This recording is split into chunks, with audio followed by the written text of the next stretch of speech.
Hello, everybody. I'm Jake. I'm Hannah. How you doing? We're talking about Dave Rubin's book today and how it's bad. And today we're talking about economics. Uh, I don't want to talk about Dave Rubin economics. He's not good at it. Dave He doesn't Rubin know stuff. had full I imagine he had basically all editorial control because he's Dave Uh, Rubin and he's an internet personality that has quite a following. So I imagine whoever published his book, or I don't know, did he self-publish this? Whatever he ended up doing, how did he go, let me explain a bad thing that I think is bad, and then yeah. go, but here's why we shouldn't fix bad thing? I don't. I don't know. Why So does he choose to do the things he does? he's. I I don't understand. He disagrees with himself, but it's interesting. He disagrees with himself more than I've ever seen him disagree with a guest. Isn't that weird? Anyway, so this is his chapter on economics. It's not particularly robust. Surprise! He doesn't have very unique or interesting or nuanced takes on how to deal with things. He is a classical liberal, which he describes as a guilty libertarian.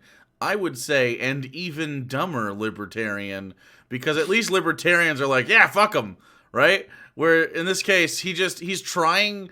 He pays lip service to helping situations out, but he doesn't. So it starts out, he interned at the Daily Show, the Comedy Central Daily Show with Jon Stewart, and then he name dropped some people that he was a servant to. He got Stephen Colbert tacos. He made that specifically clear. Yeah. Yeah. So anyway, he has this way of bragging that's weird to me. It's always because he's a failed comedian. He tries to do it self-deprecatingly, right? Yeah. He's always like, "But I was just the pool boy" or some shit like that. But he's also like, "And you didn't experience this." You know what I mean? The way he writes it is like, "You couldn't possibly have filled my shoes." However, boy, was I in the doldrums. So he does this gig for 6 months. It's an internship. He's not paid a penny. He works at the old-timey EB Games when that happened. It was in '99. That was before his Excuse you.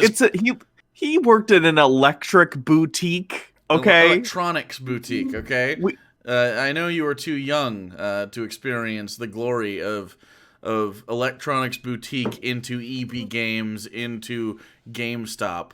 Okay. But I was there. I was there. Wait, does EB Games stand for Electronic Boutique? If that is the case, I didn't know that. Oh okay. Yeah, that's what I'm saying. You weren't there. Okay. And also, it was before 9/11 forced him to come out of the closet.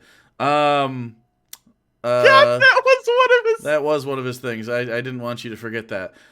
So, anyways, this is all for him to say, hey, it's wrong for people to be employed without a wage. To which I replied in my head, how's he gonna fuck this up? And then I continued to scroll. And Hannah, how did he fuck this up? Because he fucked this up. Immediately. Immediately after saying that he's not okay with unpaid internships, he says, does this mean I support a federally enforced minimum wage of $15 per hour? Absolutely not. When it comes to economic policy, the state should mind its own business and allow people to manage their finances with maximum control. Unpaid work is exploitative, yes, but also that's good. Let's not do anything about it. He seems to have this dissonance of like, but that's not the world we live in. Because we do have a minimum wage. I don't think we should have it. Dave Rubin, in a world where the minimum wage is lower than what I want it, that you are disagreeing. It's all about the $15 minimum wage here for the rest of the story. I don't know why that specifically. We could talk about underemployment. We could talk about how healthcare is fucking with economics. We could talk about the intricacies of all of that. We could talk about the idea that in capitalism you need a lower class. No, none of that. Just this nebulous $15 an hour concept. In a situation when the economy was doing well in the 90s, Bill Clinton, good job. He got a blowjob, and everyone was like, "I'm buying stocks." That's how the economies worked in the 90s. Again, you're too young. So,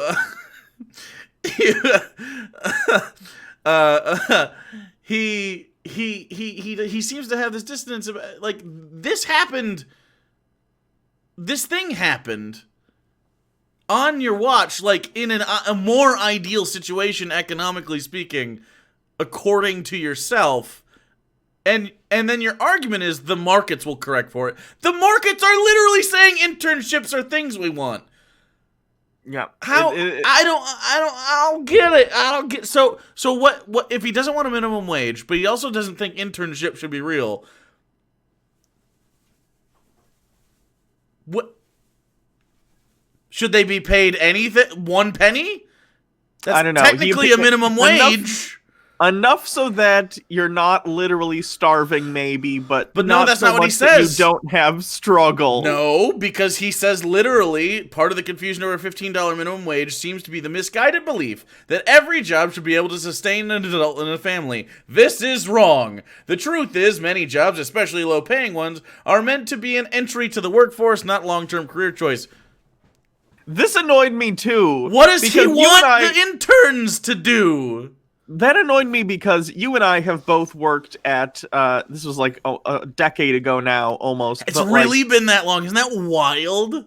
Like, before we did, internet stuff for a living, we worked in restaurants. Restaurants that paid people minimum wage most of the time, or just above it if they've been there longer. Or lower. The people if who worked there... Well, I worked at a place that also had tips at one point, so lower. Sure. So some of these people were like high schoolers and stuff, absolutely. But like your local McDonald's or whatever, it's not closed during the winter, during the daytime. No. Do these people not understand that like the workforces of businesses that pay minimum wage are not mainly like children and high schoolers? Yeah. The people who work there are trying to support their families and shit. We knew plenty of people at both the places we worked at like this, where there were people who were like parents or even single parents who were just trying to make money for their fucking kids. Did you know that service jobs like food are one of the most ubiquitous jobs for a reason? Because people eat. Did you know people eat? Isn't that wild? And when people eat, you need someone to provide that service at some point. Now, he makes the argument, of course, automation. Automation is coming. It's not because of the high wages that he literally says, "Oh, look at McDonald's now has iPads instead of front counter people." It's like, that's happening either way. But they already make under $15 minimum wage. They haven't like the argument is that $15 minimum wage will cause them to lose the job they already lost. What? No. It's stupid. Automation is coming regardless of whether or not you raise the minimum wage. Because so you might as well do it to help people who do have a job. Of course. It's so capitalism ridiculous. Incentivizes automation because of cheap labor. He even goes to say, like, oh, and then they just ship jobs overseas. Yeah, any job that you can ship somewhere else for a more exploitative wage, they will do so. Here's the way you fix that, by the way. And I know that free market capitalists who actually don't agree with the free market will disagree with this. This is going to really hurt them. This is going to bake their noodle. Anyone that wants to do business in the United States has to pay a wage commensurate with someone who would work in the United States. That's it. If you want to do business here, that's it. If you want to do business here, you have to. Otherwise, you're not going to get part of the American market. And guess where they want to be? In America. And having these consumers buy their shit. So that's the only rule you need to place. Any wage commensurate with that they make in America, and then they're just going to do it here because the shipping costs will be cheaper anyway. That's how you keep jobs here. Boom. I fix the economy forever. And then, of course, once automation does hit, UBI is a thing. But he doesn't talk about UBI at all. He just talks about federal deficits as if deficits are things that matter. He doesn't understand how the deficits work or the debt. He just goes like, if we had credit cards, we would be delinquent on our payments. No, Dave. No. A country without federal debt or deficit is a failing nation. You need to accrue these things as a nation under global capitalism. Isn't it dumb? It's almost like the system, it can't support itself. Even the most successful countries technically are in the red. Wild. Also, the difference being, at least in part, like, we don't have like a mortgage lender similar to like an individual person. The majority of like United States debt is owned by individuals through like bonds and stuff. And I'm not talking about like, China or some other foreign country. I'm talking about domestic individuals owning like bonds and stuff like that. Right. Is the majority of where the debt in the United States is held. When they talk about debt and deficit and stuff and how we accrue it and how, China has they have this a large amount of debt and that they owe the United States as well. Like, this is how it works. It's kind of how trade operates. And then over time, your GDP is sort of, the theory is, the trade back and forth works itself out. What's the reality? None of them understand it. Nobody understands. Money's fake. Money is a made-up institution. It really is. It's fake. God. I mean, it is. I know. You're reminding me of like Hans Wormhat, or one of the people I listened to on Tinfoil Tuesday, who's mad at like the Fed. And they're like, bring back the gold standard. And it's like, okay, gold's not worth anything either. What's the point? Yeah, Stop it. The gold standard is only if we agree gold has value. And the only reason gold would have value is in like sales of electronics and stuff at this point. I mean, obviously there's jewelry and things, but that's not how the gold standard works anymore. I think you'd probably, honestly, the water standard in the future might be a little bit better for your futures markets. Just tossing that out there. Is there anything else he says? I mean, he says so many fucking wrong things. He also, I want to talk about the tax thing. Can we talk about the tax thing? He doesn't understand taxes at all. He doesn't know how brackets work. Do you want to? I mean, I have a huge problem with that. Okay, so he goes. He wants to do a flat tax because he's, of course, just his brain is two-dimensional. It is a flat plane. It's Discworld. It's not good. So he says everyone pays the same, 18%, except a tiny bit more for those. Can I read this statistic to you? Right after that, after he goes off, 18% everybody. And this is him thinking he's correct. And I'm gonna give a beat here for everybody watching to understand why this is stupid. He thinks that the top 1% pays their fair share, basically. As it stands right now, the top 1% already pay 90% of the money generated through federal tax, while the lower 10% pay basically nothing. Yet still, we're told the rich need to pay more. This is nothing but class warfare, which is good for votes, but bad for policy. So the top 1% pays 90% of the money through federal taxes, meaning they get a cut. They get a tax cut of 9%. They're the top 1%. 1% of all the money. 99% of the money that is in America belongs to 1% who only pays 90 instead of 99%. Are we anybody? No? That's not fair. That is not fair. It makes sense that they pay more taxes because they have most of the wealth, and what's being taxed is your wealth, not you as the individual. You are being taxed as an individual, but the way that tax brackets work are that your money is being taxed differently based on the amount of it you have because we have tax brackets. Absolutely, but they make 99% of the money and only pay 90% of the taxes. You'd think they'd make 99% of the federal income tax too. But no, that's not how it works. Just because they're individuals. So, and then he says something like, only the top people would pay like 20% or something. And then if you make like $25,000 or less, maybe you get a free ride, whatever. And then he says, as of right now, the top 1% are like, he implies they're taxed 90%, which isn't true. But why not increase the rate until they're eventually paying 100% tax?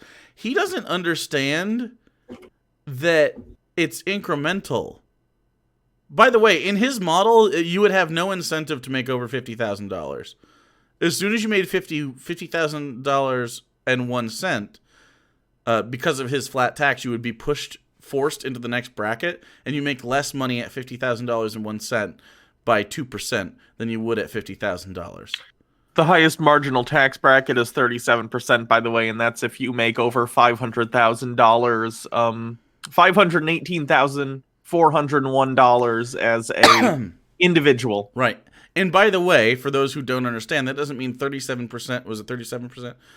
Yeah. They said 37% of all their income is above that not. dollar amount. Everything No. above that dollar amount is the 37%. People don't seem to understand that at all, and I don't know zero, why. Your first zero through $9,875 is still taxed at 10%. $9,876 through $40,125 is taxed at 12%.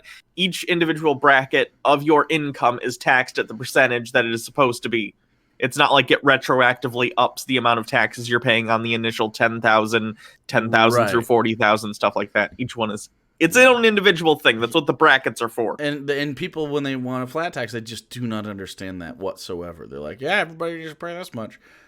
That doesn't pay for things. That's not how things work. There's less money in the bottom 98% than there is in the top 1%. It's also not good because when you're, for instance, if you're setting like a flat tax, then you're effectively taxing more usable income of the poor than you are of the wealthy, because the wealthy are going to have much more income overall. And it stagnates. While they have a relatively fixed cost of living in terms of like, okay, everyone needs like a bare minimum of like shelter and clothing and food and whatnot. Yep. And then above that, it's all like gravy. So you end up having a situation where, poor people are being effectively taxed more relative to the amount of money they have, as opposed to the rich, who can just get a bunch of money, have it all taxed at the same rate, and then it doesn't really matter to them because they already have all their basics covered. Whereas it's going to hurt you if you're poor because you're just trying to make ends meet and get to your next meal, get to your next whatever, Yeah. So, I mean, that's pretty much all he says here. This is... I'm trying to think if he brings up any other points, but I'm reading it right now, and I don't think there's anything else besides things he doesn't understand. It frustrates me how he talks about like the social safety net too. Mm-hmm. Like he basically just describes like he acts as though the system for like welfare or food stamps or anything is easy and something that anyone can get on and then sustain themselves with. It's basically welfare queens repackaged. It's just like the idea that like, oh, there's all these people getting a free ride and like, oh yeah, what a luxurious life they must be living. Even though he was an intern, he lived at his parents' house, who did fine. So yeah, he's never. I don't think he's missed a meal on accident. You know what I mean? Yeah. He. By the way, if you are financially struggling under capitalism, here's how Dave Rubin thinks that you should act. Remember when you were in 5th grade and your parents told you to save up for a bike you wanted, and how after a couple months you eventually saved enough money and got it? Yeah, let's operate like that. But instead of bike, it's food and shelter. Okay. And the implication would be that you're always getting paid an allowance that is definitely, and you don't have to pay for your own stuff. You just get an allowance every month of UBI. Okay, brother. I guess that's how we're gonna roll, Dave. Anyway, so I guess what's our answer to this? We're only bitching. We're only bitching right now. What's some economic policies? Hannah is now queen of the universe. Here's the economic policy. Oh, I'm bad at this. You shouldn't ask me about economic policies. Okay. I'm not like great at economic shit. Okay. But here's my thought in general. Try and make sure that your workers are taken care of and that they're being paid fairly for their work. And if you do so, then they're going to be able to have the extra money to make extra purchases, which is going to help businesses overall, right? You keep that flowing, right? You get people enough money so that they can buy, goods outside of the necessities, and then you can help those businesses that you're giving money to, and those businesses will also pay their their workers fairly, and it'll just be a cycle where everyone's getting paid and they're doing their work and they're happy with the work they're doing because they're getting paid fairly and they're able to produce stuff and it'll be good. Yeah. That's step one. Fewer rich assholes at the top skimming off, the productivity of all these people. Yeah, I do think for large corporations, the first step towards a not only very robust economy, but a step towards the future of labor which is going to be, not only is labor going to be, human labor specifically, going to be less frequent as we move into the future with automation, but also just efficiency and stuff in general. Like there's reasons we don't need children to operate large machinery with their tiny hands. We've got robots and shit to do a lot of the stuff that, you know, is more articulate than a human hand can necessarily pull off. And you know, we have assembly lines, and we have a lot of really good stuff. 3D printing is coming a long way. First off, in these large corporations, Amazon's a perfect example of this. Walmart. The people that work there should be cut in on yearly profits. It's a version of seizing the means that isn't quite, you know, it's not socialism yet. But it moves you more towards equity when you're talking about situations like, it'd be similar to a co-op at that point, but it's not employee owned. We need to start making sure that it's economically speaking, we need to make sure that we're dealing with ethics a little bit more often, because we're not. And if people that work at Amazon can't even afford to have Amazon Prime, although I believe they get it, or can't afford to, you know, fill their Prime pantry up and have to suffer, and like, people that work at Amazon fucking hate it. It's a well-known fact that it's not a great place to work for. And there's other places like that too, like a FedEx driver, for instance. The holidays are coming up, and no fucking people that work in this kind of industry, which is a big industry now, none of them like it. They don't get paid commensurate to, like, they don't get a buff because they worked extra hard. They still make, you know, between $12 and $18 an hour, which isn't a ton of money. It's hard ass work, and I'm not just talking about delivery people here. We got to start cutting in people on all levels of work and starting to do kickbacks, because again, like you said, you need money to be moving around, and if consumers don't have enough money to push around, your economy collapses. And this is in service of capitalism, which you know, I'm not a capitalist. I'm not a communist either, though. I'm more of a transitionalist at this point, where I understand capitalism has had its uses. We need to start moving in a direction where eventually we can phase out of it safely, because you can't just cut the cord on something like this, obviously, because people would die. People would be uncomfortable, and capitalism still serves purposes because we live in a global capitalist market. But I mean, there's so many things that you can do, including but not limited to UBI is a great start. It also gets us away from the fetish of labor, which is a problem that communism has as well, in my opinion. The idea that your value as a person, whether it is a comrade or it is a low-end wage slave, is tied to your labor output. That's a bad thing. We need to get away from the idea of, like, laziness. We're to a point where we could start entertaining the idea of like human happiness is important. Like, it's interesting. We say this first world problems bullshit a lot. Where we'll bitch about, like, our phone is acting funny or something like that, and it is a small problem based on, like, global things. But consider the fact that our societies have moved from a point where survival is like an everyday struggle. Like, even some of the lowest class people here, and I hate saying low class, but that's what it is, economically speaking.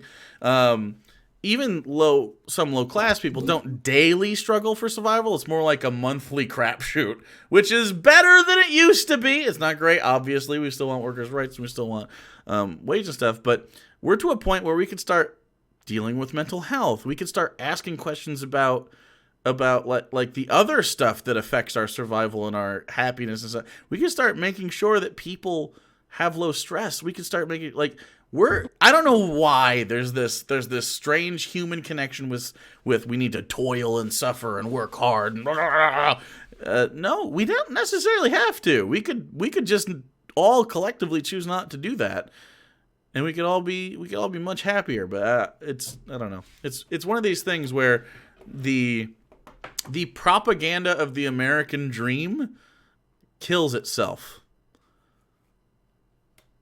Pretty sad. Yeah. But there's good news, everybody. Dave Rubin's not in charge. Because he's a dummy. Any parting thoughts? I'm trying to look and see if there's anything else. I don't think so. It just seems like Dave expects market solutions to fix everything, whereas if that were the case, things would already be fixed because Right. we're already in an economy that's It's wild. pretty fucking laissez-faire. Like, we're not regulating. I mean, like, there's safety regulations, like, hey, put a hand railing on that shit. But other than that, like, oh, you're companies are pretty much allowed to, do what they want. OSHA and as it comes turns by out- and you move some racks around, you're fine. Like, as it turns out, all they've done is, try and reduce labor costs by moving factories to places with no regulations. And you can't chase that because then it's a race to the bottom in terms of worker rights and worker compensation. You can't do that. No. Because if you did that, then there'd be no one to be able to buy the products because no one would have the money to do so. Dave wants. He thinks the free market will adjust. But the thing is, the free market doesn't adjust for ethics. It adjusts for maximizing capital. And if it's maximizing capital, labor is the first thing you're cutting. Price-wise, not necessarily need-wise. So you're getting the same amount of labor for less money, which is bad. Yeah. It's not good. So I think that's it. That's going to have to be it. Next we have not economics. What is next? Foreign policy. Oh, man. I'm excited to see who he does or does not want to bomb. I actually haven't read it yet. We're gonna have to take a break here. I'm gonna have to read that real quick. So it's because we're recording on the same day. You might notice our clothes won't change. This is my guess. He's gonna say something to the effect of like, I support the military, but we shouldn't use it. We should have big military, but we shouldn't use it. Yeah, that's almost exactly what he says.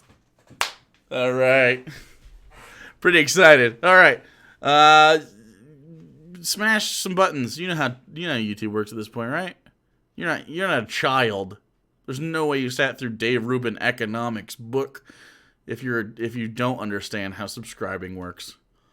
Speaking of subscribing, go and subscribe also to our YouTube channels that we have. We do have Actual those. Jake and Hannah Reloaded. Mhm. And also, all the videos that those are from Twitch. Yep. Which is a really cool place. We also have Twitch channels, twitch.tv/actualjake and twitch.tv/Hannah Reloaded. Yeah. It's a lot of fun over there. And if you don't show up, it's because you don't love yourself. And you really need to. You True. deserve it. You totally deserve it. You could learn the lore. There's corn. There's tinfoil. There's Baja Blast. And tentatively Code Red. We're working on it. We're working on it. We'll make it happen. So, come hang out with us live. We'll learn your names. Not your real names, your handles. I'm not really ready to learn your actual biography information, but we'll also be able to chit-chat and stuff. It'll be fun. Sure. There's also Patreon. Follow us on the Twitters. Other than that, I think that's it. That's it. That's all of it. I love your face. And it's just me. I'm the only one that loves your face.